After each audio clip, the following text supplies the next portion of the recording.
حزي زبصحنام كلت تسبر زينا خاب تقراي سلام طعنا هبلنام خبرات سمعتي تملكتي ناتنا فورم كما يصنحكم لكم حزي عماسيو كاب تقراي كلت تسبر زينا بصحنا لهم بيرو بريزيدنت غزاو ممحدار تقراي جنرال تادسه وردم ጥብቂ መግለጽ አውጽዮሎም አብ ጉዳይ ጻንሒት ነበር ፕሬዝዳንት ግዛዊ ምሕዳር ትግራይ ጌታቸው ረዳ ምስፋና ብሮድካስቲንግ ዝገበሮ አመልኪቱ ዘውጽኦ ጥብቂ መግለጺ እንታይ ይብል ክነስማዕኩም ኢና ሰበር ዜና ካልእ ካብ ምዕራብ ትግራይ ወልቃይት ኣብ ዝሕጂ ሰዓት ካብ ምዕራብ ትግራይ ዝተረኸበ ጨቡጥ ሓበሬታውን ሒዝና ኣለና ጻንሒትኩም ምስናትና ፎረም ክኾን ከሎ ክትሰምዕዎኹም ናይ እሱራት ምልዋጥ ወንክ ካይድ ስብምዕ ተገይረሎም ሕዚናትና ፎረም ተስማዕኩም ካልእ ዜና እዩ እዚ ቪድዮ እዚ ላይክ ገርኩም ክትጅምሩ ሼር ሰብስክራይብ ብምግባር ከም ተወትሩ ቤተሰብ ክትኾኑ ኢና ንዕድመኩም ሰናይ ምክትታል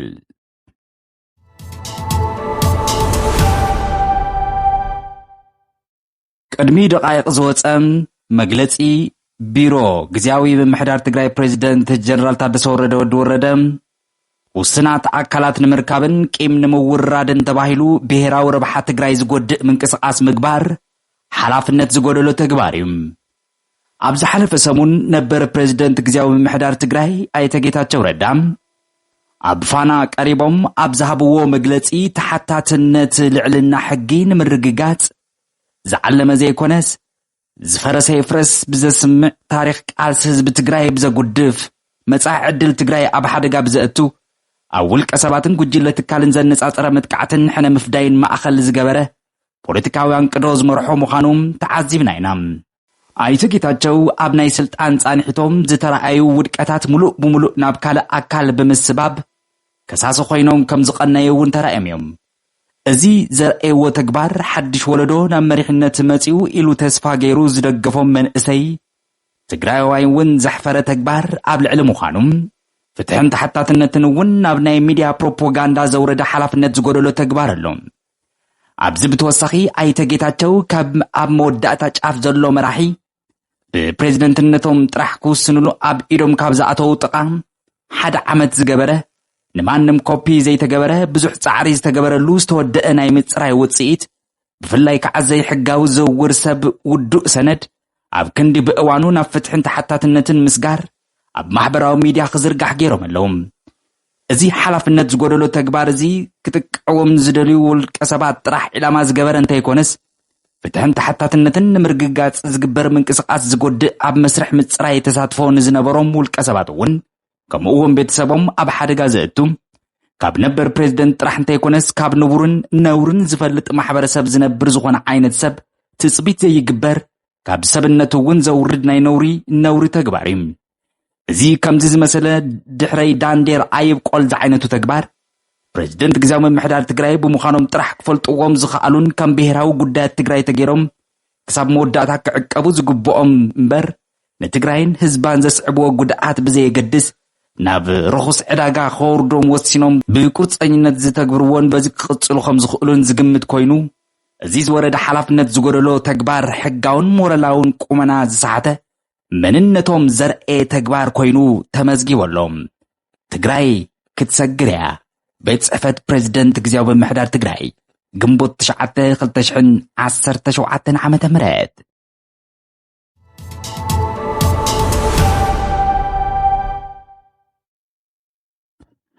ካልእ ካብ ትግራይ ሕዚ ዝበጽሐና ሰበር ዜና ካብ ምዕራብ ትግራይ ወልቃይት ኣብዚ ሕጂ ሰዓት ካብ ምዕራብ ትግራይ ዝተረኸበ ጨቡጥ ሓበሬታ ኣብ ወልቃይትን ደጉዓታት ሸለላ ደጀና ጽልዕሎ ኣውራን ካልኦትን ንእሽተይ ጠባይታት ዝርከቡ ምልሻታት ክዘምቱ ብሓይልታት ኣምሓራ ጻውዒት ቀሪብሎም ኣሎም ነቲ ዝሰምዑ ናይቲ ከባቢ ነበርቲ እምቢ ብምባል ቁጽሮም ብርክት ዝበሉ ሰባት ናብ በረኻ ኣትዮም ከም ዘለው ተፈሊጦሎም ተጋሩ ይመጽኹም ኣለው መሬትና ገዛና መረበትና ኢሎም ካብ ዓድኹም ከፋነቕልኹም እዮም ዝብል መፈራርሒ ክጥቀሙ ዝፈተኑ ካድረታት ክልል ኣምሓራ ተወለድቲ ምዕራብ ትግራይ ቃል ብቃል ኣሕዋትና እዮም ናብ ዓዶም ይመለሱ ኢሎም ኣቕቢጾሞም ኣለው ካብ ኣኼባ ካድረታት ኣምሓራ ረጊጾም ዝወፁ ክልተ ተጋሩ ወልቀቶ ተቐቲሎም ከም ዘለው ኣብ መንጎቶም ደቂ ዓድን ወረርቲ ሓይልታትን ሰፊሕ ኣፈላላይ ከም ዘለውን ተፈሊጦሎም ኣብ ምዕራብ ትግራይ ዝምዕብል ዘሎ ኩነታትን ጸላእቲ ህዝቢ ትግራይ ዘርዕድን ወገን ድማ ልዑል ተስፋ ዝህብ ኮይኑ ይቕጽል ኣሎ። ጻውዒት ሰራዊት ትግራይ ስዕቡ ኣብ ምዕራብ ትግራይ ዝርከቡ ዕጡቕ ኣሰላልፎኦም ምቕያር ቀጺሎም ኣለዉ። ሰራዊት ትግራይ ተመዛበልቲ ወገናት ሓምሻይ ክረምቲ ኣብ ኬንዳን ሕሱም ናብራን ክኸርሙ ኣይንፈቅድን ዝብል ጽኑዕ መርገጺ ምውጽኡ ዝፍለጥ እዩ። ፀሓይ ምዕራብ ትግራይ ኣብ ቀረባ እዋን ክትበርቕ እያ ይብል ዝሓበሬታ እዚ።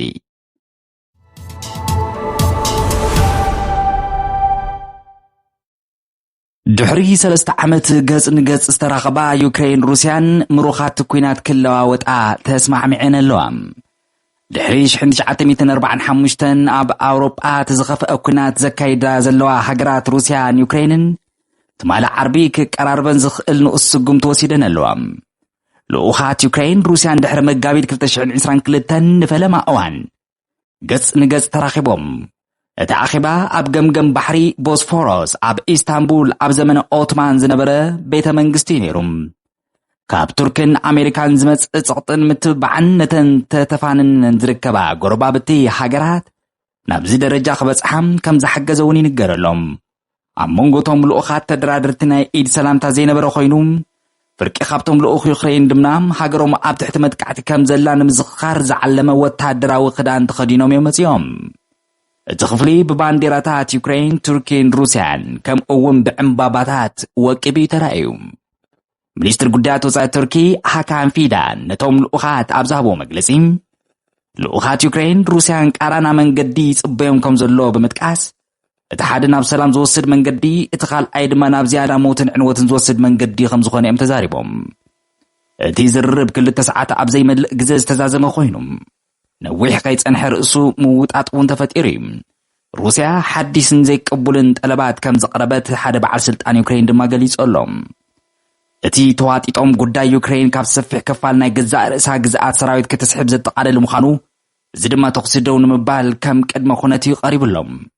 ኣብ ተወሳኒ ናይ ዕርቀ ሰላም ጉዳይ ከምቲ ትጽቢት ዝተገበረሉ እኳ እንተዘይኮነ ሓደ ዝጭበጥ ውጽኢት ከም ዘሎ ዝገልጽ ዜና ግን ኣሎ። ዩክሬን ሩስያን ነፍሲ ወከፍ 1000 ምሩኻት ኩናት ነናብ ዓዶም ክመልሳ ተስማዕሚዐን ኣለዋ። ምክትል ሚኒስትር ጉዳያት ወጻኢ ዩክሬን ሰርሂ ኪሲሊስቲያ እዚ ኣብ መወዳእታ ናይቲ ኣዝዩ ከቢድ መዓልቲ እቲ ዝያዳ ጽቡቕ ዜና ነይሩ። ን1000 ስድራ ቤት ዩክሬን ድማ ብስራት ክኸውን ክኽእል እዩ ኢሉ ኣሎ። እቲ ናይ እስራት ምልውዋጥ ኣብ ቀረባ እዋን ክካየድ ምዃኑ ንልኡኽ ሃገሩ ዝመርሐ ሚኒስትር ምክልኻል ዩክሬን ሩስተን ኡምሮቭ ገሊጹ እዩ። ንሱ ስዒቡ እቲ ዕለት እንፈልጦ ኢና እንተኾነ ግን ወግዓዊ ኣይክንገብሮን ኢና ኢሉ ኣሎ። እቲ ዝቕጽል ስጉምቲ ኣብ መንጎ ዘለንስኪ ፑቲንን ዝካየድ ርክብ ክኸውን እውን ኣለዎ። ሓላፊ ልኡኽ ሩስያ ቭላድሚር ሜዲንስኪ ልኡኽ ሩስያ በቲ ዝርርብ ዕጉብ ከም ዝኾነን ርክባትን ምቕጻል ድልው ምዃኑን ይገሊጹ። እዚ ካብቲ ትማሊ ሐሙስ ሚኒስትር ጉዳያት ወጻኢ ሩስያ ንፕሬዚደንት ዘለንስኪ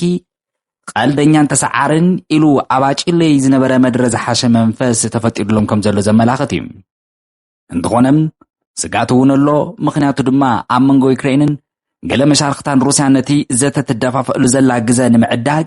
ከም እውን ካብ ሕብረት ኣውሮጳ ካጋጥማ ካብ ዝኽእል እገዳታት ንምህዳም እምበር ብልቢ ትደሊ እያ ዝብል እምነት የብልን። ከም እውን ክልቲኦም ወገናት ሕጂ ኣብ ማኣዲ ዘተ ኮፍ ኢሎም ኣብ ዘለውሉ እዋን ፕሬዚደንት ትራምፕ እቲ እንኮ ዝቁፀር ልዝብ ኣብ መንጎኦም ፕሬዚደንት ፑቲን ዝካየድ ምዃኑ ይገሊጹ።